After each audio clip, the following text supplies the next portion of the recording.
Bom, e fim de semana, a gente sabe, tem muita família aí que quer aproveitar o fim de semana, mas hoje a juventude e mesmo os mais velhos também sofrem de um novo vício, diria assim, né?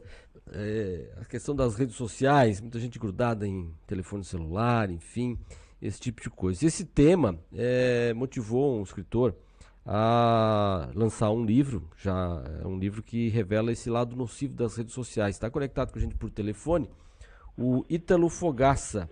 Ítalo, muito bom dia, tudo bem? Bom dia, Rafael. Bom dia, ouvinte da Rádio Cidade.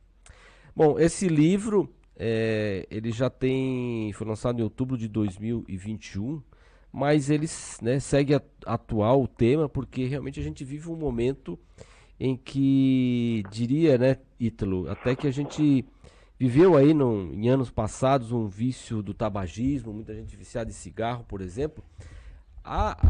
E o teu livro já começa falando dessa questão, que é essa substituição de um vício. As redes sociais, o smartphone, meio que substituiu esse vício do cigarro que a gente tinha, ainda tinha muito mais presente do que no momento de hoje?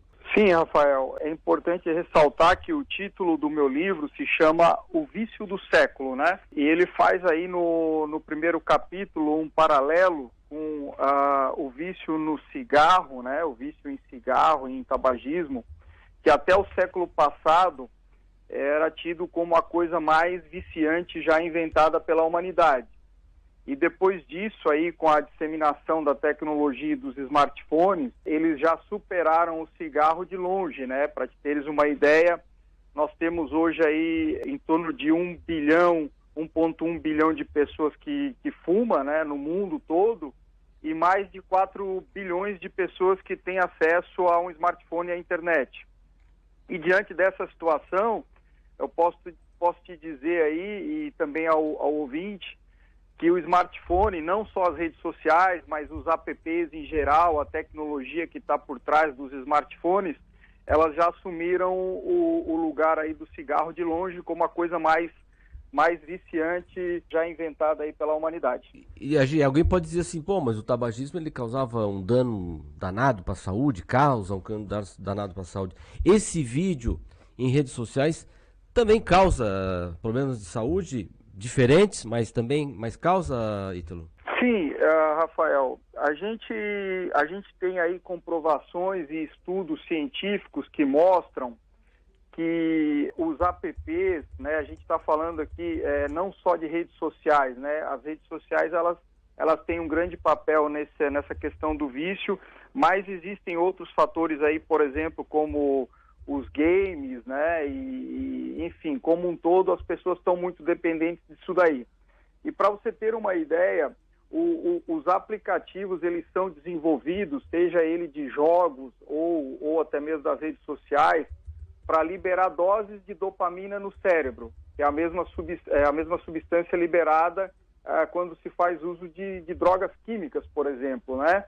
E estudos aí de ressonância, foi comprovado que a ativação da área do cérebro, quando uma pessoa recebe uma grande dose de curtidas, por exemplo, de uma postagem numa rede social, ela é a mesma área do cérebro ativada quando a pessoa faz uso de uma substância viciante, como a nicotina, a cocaína, a heroína e afins, né?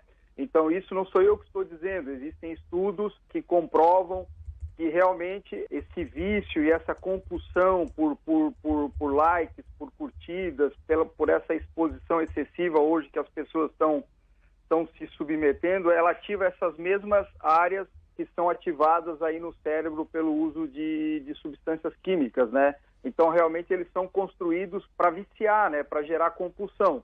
Tu imagina que, no caso do Instagram, por exemplo, seria muito tranquilo e muito fácil para as pessoas se relacionarem com o aplicativo se elas tivessem uma determinada hora do dia a visualização ali das curtidas, por exemplo, né?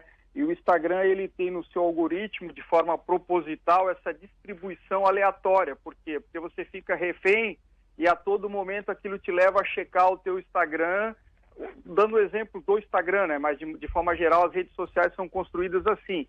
para que em determinado momento aleatório, que você não sabe quando, você tem aquela injeção de dopamina que te gera prazer no cérebro. Aquilo acaba gerando uma compulsão que a todo momento tu fica checando o teu smartphone, né?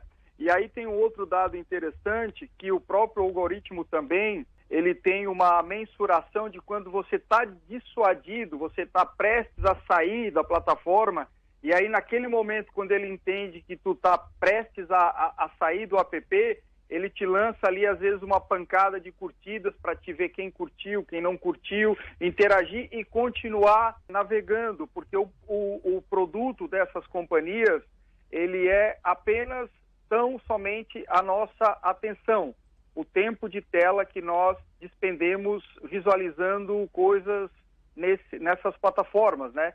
Com isso, elas veiculam publicidade e, em cima dessa publicidade, elas monetizam as suas empresas, né, os seus negócios. Você tem, né, no livro trata dessa questão, e o nome do capítulo, inclusive, é Depressão à la Curtidas, né, Ítalo? Porque eu já ouvi até relatos, e aí, acho que além das curtidas, a gente tem uma outra situação, que é as pessoas olharem aquela vida, aquelas publicações de redes sociais, onde está todo mundo feliz, está todo mundo viajando, está todo mundo fazendo algo legal, e as pessoas daqui a pouco está lá no seu sofá, olhando aquilo, dizendo assim, minha vida não tem graça. Eu já vi família, pai, mãe, tendo que conversar com os filhos, tirar o celular e dizer assim, olha, isso aqui, essa vida aqui, todo mundo, isso aqui é outra coisa, né? E de sentir que o jovem estava entrando em depressão, achando que a vida dele não era legal, porque estava vendo a vida na internet. É muito frequente esse problema, né? Sim, Rafael, você tocou num ponto muito importante, inclusive algo que me motivou a escrever o segundo livro. Então, meu primeiro livro é O Vício do Século. Eu vi que realmente as pessoas aí estavam desperdiçando o seu precioso tempo, né, o seu ativo mais precioso, que é o seu tempo, em coisas aí completamente improdutivas e inúteis aí para a realização dos sonhos aí, das metas, dos objetivos de cada um. E aí com isso eu pude perceber que quem realmente está aí em situação difícil, quem está ferrado, são as crianças, são os adolescentes que não têm maturidade para enxergar que a vida não é essa vida perfeita que se vê nas redes sociais, né? Que a vida é um cair e levantar aí constante, a gente tem que lidar com tristeza, com tédio, com frustrações, que são coisas inerentes à vida mesmo, né? Então, você tocou nesse ponto aí da depressão, e eu tenho um capítulo que trata isso no meu livro, capítulo 16. O livro tem 38 capítulos, são capítulos curtos que abordam diversas temáticas dentro do mesmo tema, né? E esse é um deles, depressão à la curtidas. Por quê? Porque a pessoa, ela começa a se comparar com os outros, e a partir do momento que tu te compara com os outros, tu entra numa seara onde tu não tem como te sentir feliz, porque sempre vai haver alguém acima de você, ou sempre vai haver alguém postando uma vida, entre aspas, melhor que a sua. Então esse é um caminho certo aí para frustração, para a pessoa se sentir realmente aí, às vezes, que a vida dela não é aquilo que ela pensa que merece, ou porque os outros têm e ela não tem, e acaba gerando realmente essa epidemia de depressão aí que a gente tem visto na sociedade, e eu atribuo muito realmente a essa comparação excessiva, né? Quer dizer, tu passa agora não a tentar ser cada dia mais uma versão melhor de ti mesmo, né? Porque o parâmetro de comparação que a gente deve ter, na minha opinião, é com nós mesmos, né? Porque sempre vai haver alguém com habilidades acima da nossa ou abaixo.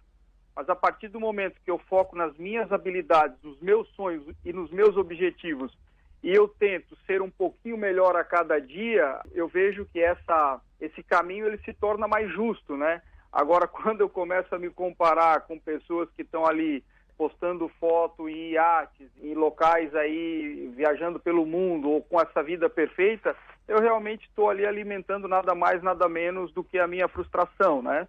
Então, realmente, eu penso que esse é um grande problema.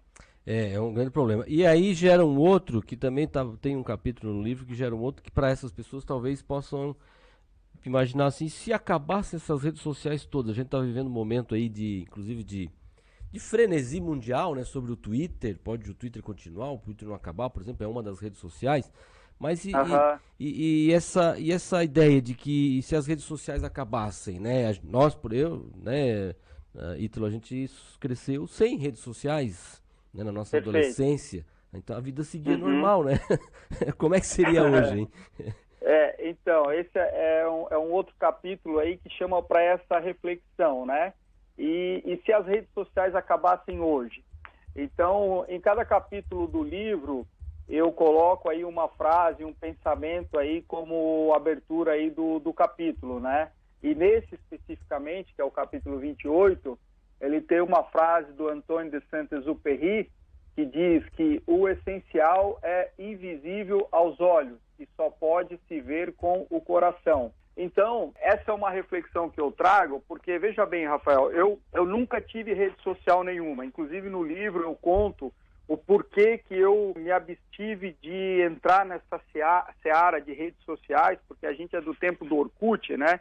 Que tinha o Orkut, depois o Facebook e tal. Então, eu nunca tive rede social nenhuma. A minha rede social agora deve ter 2, 3 meses, porque fui convencido aí pelo pessoal que está me assessorando na elaboração dos livros, que era importante para me levar essa mensagem positiva de reflexão.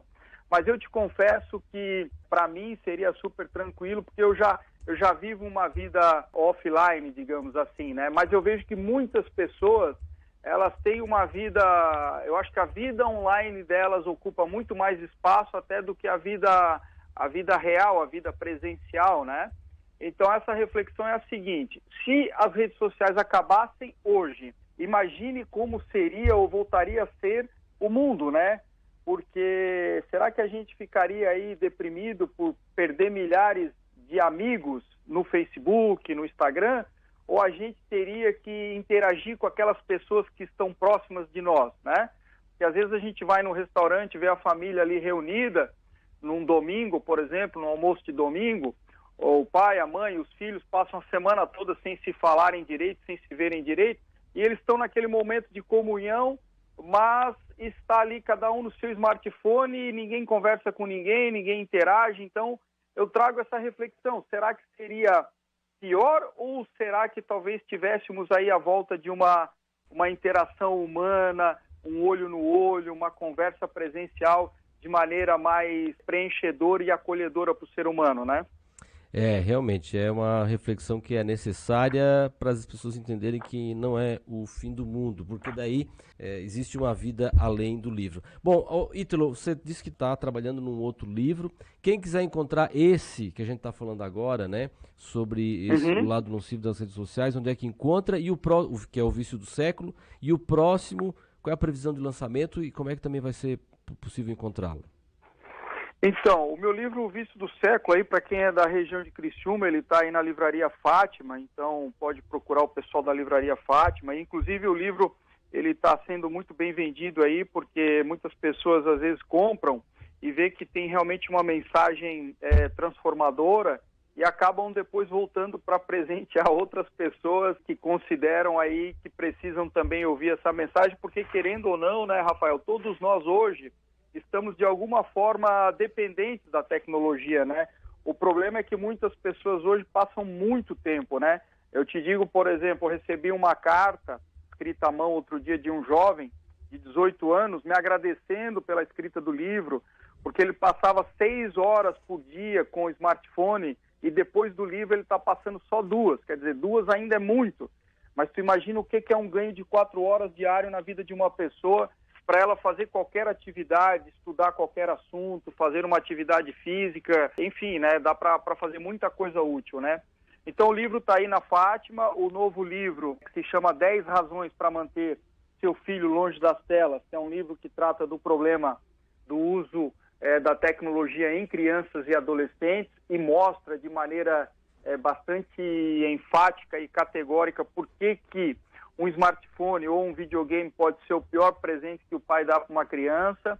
Ele deve estar pronto aí dentro de um mês, mais ou menos. Está na gráfica e dentro de um mês, mais ou menos, deve estar disponível aí. Perfeito, perfeito. Ô, Ítalo, muito obrigado, viu, aqui pela conversa, pelo bate-papo aqui para abrir o nosso Estúdio Cidade desse sábado com essa importante reflexão aí e sugestão de leitura, inclusive, que a gente dá para o nosso ouvinte, espectador aí para o fim de semana, viu? Muito obrigado, Eu viu? que agradeço, Rafael, eu que agradeço a oportunidade aí de vocês cederem um espaço para falar desse tema tão importante. Legal, muito obrigado, viu? Um bom fim de semana para você e até uma próxima oportunidade. Para você também, Rafael, e a todos os ouvintes aí. Muito obrigado. Esse Ítalo Fogaça, autor do livro O Vício do Século, e tem outro livro aí já próximo de ser lançado também, tratando dessa questão de orientação.